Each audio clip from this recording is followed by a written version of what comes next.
What's going on, everybody? This is Bronco Juggalo. And Bill. And today we are doing 1932's The Mummy on our Universal Spotlight Tour. We're back on a Universal, guys, and we love these films. Yep.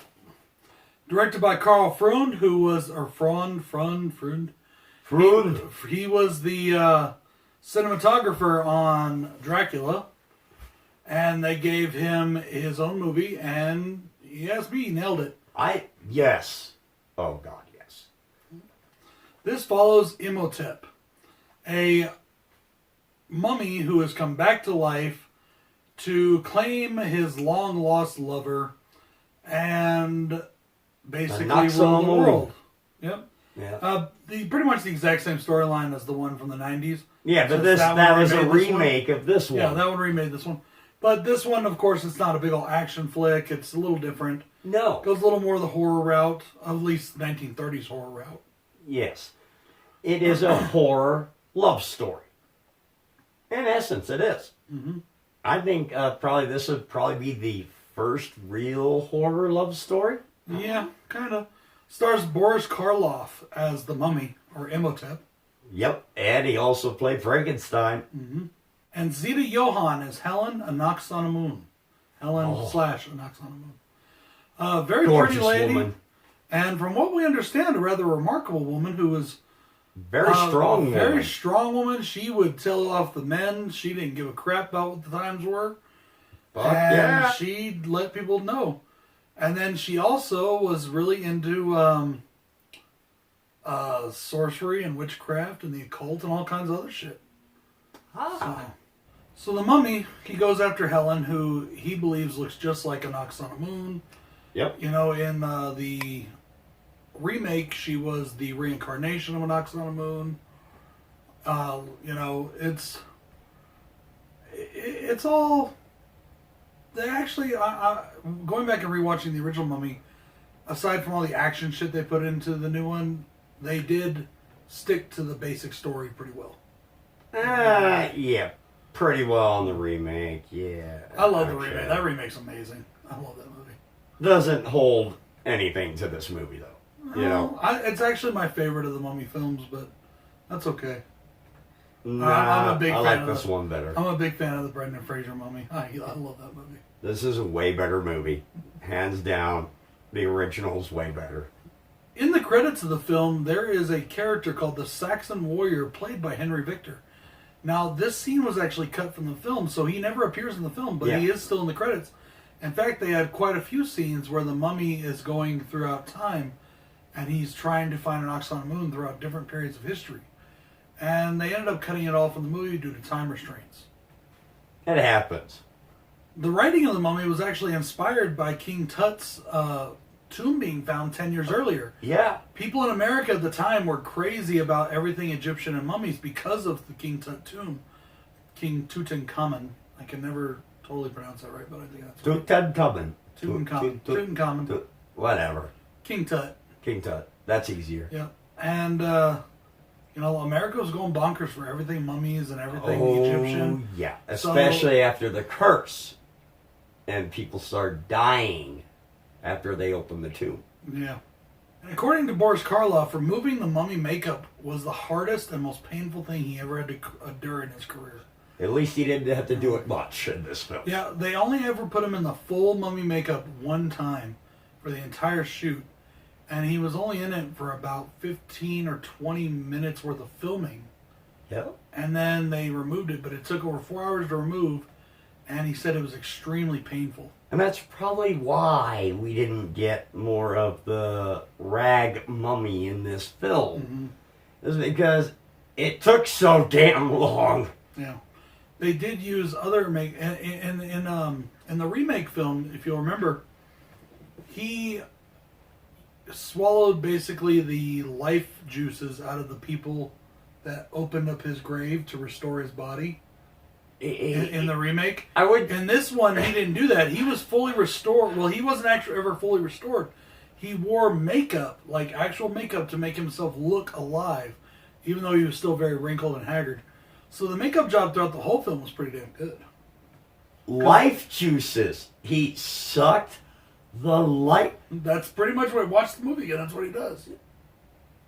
He literally leaves a dry husk. I wouldn't go with sucks the life juices That's here. basically what he does. I would go with absorbs. No, he pretty much sucks it because he does it through his mouth. He sucks the life juices out and leaves an empty, dry husk. Insert sexual jokes here. Insert as many as you would like. He doesn't get it, but No, I get it, but insert as many as you would like. I get it, but it is the most accurate description. Okay. Just saying. He sucks the life juices out. Guys, I have no cons for this film. I'm not sure about Bill here. Love 0. this movie. So let's jump into pros, and the first thing I got to talk about is Boris Karloff and his acting. Oh, Even yes. the minute facial expressions, everything about him. Once again shows why he is so good. He was great in Frankenstein. He's great in The Mummy. Personally, I think his performance in Frankenstein was a bit stronger, but he was still just as good in The Mummy. You know, I'd have to agree with you on that. He was a lot stronger in Frankenstein. And he didn't have speaking lines. He just grunted. Yeah. In this one, even with speaking lines, I have to agree with him there. He was a lot better. I think maybe the fact that he Yeah. didn't speak made it better as far as like showing his skills. Well, yeah, I think you might be right on that one. All right, my first pro for this film is the other scientist guy when the mummy reanimates for the first time. When he reanimates, and he's just a heh, heh, heh, heh. Yeah, he gets so frightened he basically just goes nuts. He And went can't for a stop laughing. little walk. His performance in that was so amazing. It was just a short scene, but it was an amazing scene. I love what he did there. And even though we never fully saw the mummy walking, you could see by the terror on his face and the madness. It scared the audience. It wasn't terror. Mm-hmm. It was madness. Yeah. Because he just saw a corpse walk out of the room. He decided to go for a little walk.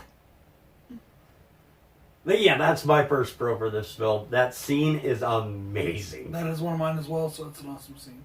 I only actually have two more things that I really want to talk about. Okay. One is the cinematography and the close-up shots specifically on Boris Karloff. Yes. Using those still close-up shots was just unnerving. And his eyes. His eyes were very good. This goes back to the acting, which we've already talked about, but they were just unnerving shots. The cinematography in this movie looks really good. It's not like...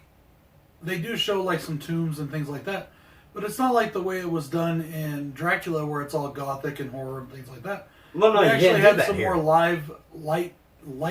lighter scenes, I should say. But we did get some Egyptian-looking tombs and dungeons and stuff, which was really cool. We have to have that. Yeah, and I just think that they did a really good job shooting this movie, and those close-up shots in particular, two of my favorite shots. Nice. Okay. Next thing I gotta hit on is Imhotep. Holy fucking shit, he's a fucking Jedi. He does fucking mind control. He did a fucking force choke and shit. He choked this guy's heart and made him have a heart attack. And they're like, holy fuck, dude. He does mind control with the Anaxinamoon character, who's supposed to be Anaxinamoon. He also did a force choke.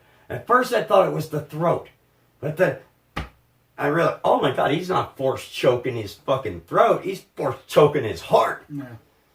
Fucking hey, he's got Jedi abilities, man. Kind of reminds me of Darth Vader, because as my next pro is he does it through the reflecting pool. Yeah. So just like Darth Vader choked out that one officer through the basically through the intercom, the screen. Admiral also. That's my next pro though, guys. I love all the scenes with the reflecting pool, the mirror pool, him showing the images, him reaching through it, him telling the story. Everything just looks so good. It's shot so well, and I love the way they used that pool to fill in for spots where they couldn't have done those scenes other ways. Yeah, it was And brilliant. I really did enjoy it. That's the last thing I had to talk about specifically. Okay. This, overall, it's a great movie. It is a great movie. I got one more here, though. And that is the story of this film. This is a classic story. And I love the fact, even with the remakes and stuff, they've stuck to this classic story. It is a bit of a spin on the Dracula story in a way. They even admitted that with the writing. Yeah. But it's still a good story. But it was a love story through time. Right. And it was really cool. And Dracula was not through time. He's trying to resurrect his dead love. And it's a story that we've had with the remake, and you can't have it without it. You know? And probably Amazing. why the new movie the Tom Cruise movie sucks so bad. I never saw that, and I never will. But anyways, that's probably why this movie is going to be 100 years old soon, and it's going to stay relevant for probably another 100 years or even more. Oh, yeah. It's definitely a great film, guys. Go and check it out if you haven't seen it already. And if you have, and you like the movie, let us know about it. Let us know what your favorite scenes are. If you don't like the movie, let us know that too. This is Bronco Juggalo saying, go and check out the Patreon. It is the Horror Mob. I love all of my members of the Horror Mob. And go check out the Teespring store. Peace. And this is Bill saying, I love y'all too. Good night.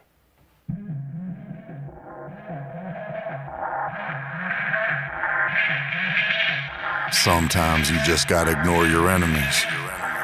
Sometimes you just gotta make them bleed. I've headed up to here with all the fake shit. Fake friends huddled up, that's a snake pit. King Kong about to rumble on some ape shit. Stab you with some